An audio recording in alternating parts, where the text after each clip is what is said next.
Deuteronomy chapter 7. When the Lord your God brings you into the land that you are entering to possess, and he drives out before you many nations, the Hittites, Girgashites, Amorites, Canaanites, Perizzites, Hivites, and Jebusites, 7 nations larger and stronger than you, and when the Lord your God has delivered them over to you to defeat them, then you must devote them to complete destruction, make no treaty with them, and show them no mercy. Do not intermarry with them. Do not give your daughters to their sons or take their daughters for your sons, because they will turn your sons away from following me to serve other gods. Then the anger of the Lord will burn against you, and he will swiftly destroy you. Instead, this is what you are to do to them: tear down their altars, smash their sacred pillars, cut down their Asherah poles, and burn their idols in the fire.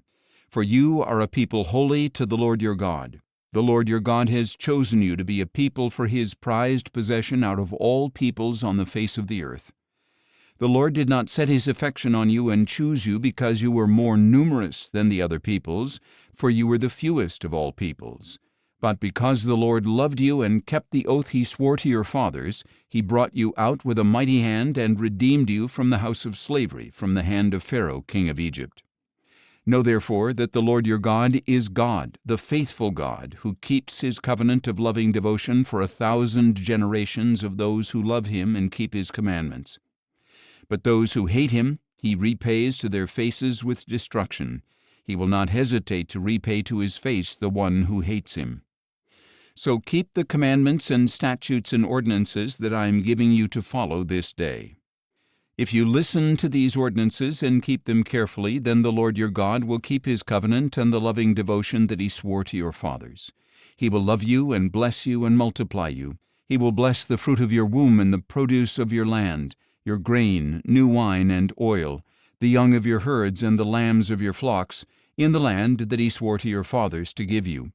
You will be blessed above all peoples. Among you there will be no barren man or woman or livestock. And the Lord will remove from you all sickness. He will not lay upon you any of the terrible diseases you knew in Egypt, but he will inflict them on all who hate you. You must destroy all the peoples the Lord your God will deliver to you. Do not look on them with pity. Do not worship their gods, for that will be a snare to you. You must say in your heart, "These nations are greater than we are. How can we drive them out?" But do not be afraid of them. Be sure to remember what the Lord your God did to Pharaoh and all Egypt, the great trials that you saw, the signs and wonders, and the mighty hand and outstretched arm by which the Lord your God brought you out. The Lord your God will do the same to all the peoples you now fear. Moreover, the Lord your God will send the hornet against them until even the survivors hiding from you have perished. Do not be terrified by them, for the Lord your God who is among you is a great and awesome God. The Lord your God will drive out these nations before you little by little. You will not be enabled to eliminate them all at once, or the wild animals would multiply around you. But the Lord your God will give them over to you and throw them into great confusion until they are destroyed. He will hand their kings over to you, and you will wipe out their names from under heaven. No one will be able to stand against you. You will annihilate them. You must burn up the images of their gods.